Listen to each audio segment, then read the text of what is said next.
if the sum of m term of an AP is equal to the half the sum of m plus n term and is also equal to half the sum of m plus p term, prove that।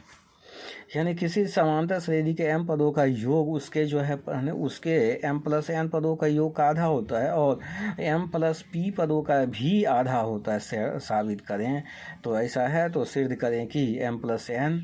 Into m by n 1 by m minus 1 by p equal to m plus p into 1 by जो है m minus 1 by n। Let in AP यहाँ पर let first term equal to A common difference equal to D sum of m terms 1/2 सब of m plus n term according to question Sn equal to जो है कि यहाँ m term है तो Sm तो Sm equal to 1/2 Sm plus n। m term का सूत्र लगाते हैं बाई 2 यहाँ पर 2 ये प्लस m माइनस 1d और यहाँ पर 1/2 m प्लस n पर तो m प्लस n बाई 2 यहाँ पर ब्रैकेट में 2a plus m plus n minus 1d। अब इसको हम जो है लिख लेते हैं m/2 और इसको जस्ट करता इसका जो है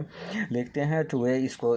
d से ब्रैकेट खोल देते हैं md एंड d और माइनस d होता है। अब इसको हम by 2a plus m minus 1d और m प्लस n और बाई जो है 4 यानी 2 जा 4 हो गया और यहाँ 2a और m plus d minus d and d को अलग हटा देते हैं m/2 2a m minus 1d m plus n by 4 और यहाँ पर 2a प्लस फिर इस दोनों में कॉमन d लेते हैं दोनों तरफ में तो m minus 1d plus n d।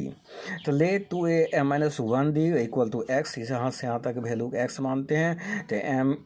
By 2 multiply x m plus n by 4 multiply इसका मान x प्लस एन डी। तो यहाँ पर जो है कि 2 से डिवाइड कर देते हैं क्योंकि ये पद जो है यहाँ का जो है 4 यहाँ पर मल्टीप्लाई में आ गया है तो यहाँ मल्टीप्लाई में आ गया 2 से हो गया 2mx हो गया mn प्लस x और यहाँ पर जो है m प्लस n d। इसे जो है 2 टर्मों में मल्टीप्लाई कर देते हैं यानी m प्लस n को x से m प्लस n को जो है nd से गुना कर दिया गया। करने पर ये इतना होता है तो इस पद को हम x वाला को इधर लाते हैं इसको माइनस में हो जाता है छोड़ देते हैं तो यहाँ पर जो है ब्रैकेट खोलते हैं तो माइनस mx और माइनस nx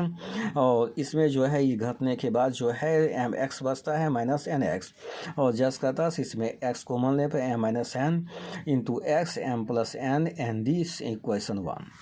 फिर दूसरा है m पदों का योग जो है हाफ m प्लस n पदों का योग होता है तो यहाँ m minus p N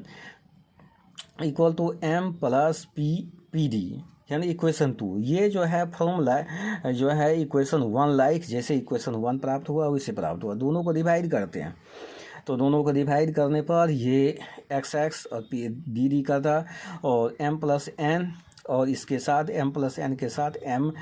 minus p cross multiplication करने पर उसके साथ n लगा हुआ है m प्लस p और इतना। तो यहाँ पर जो है सबको m n p से डिवाइड करते हैं दोनों तरफ को तो यहाँ पर जो है कि इसको n कट गया तो इसको अलग करने में इसी में डिवाइड कर देते हैं m बाई एम पी और p बाई जो है एम पी।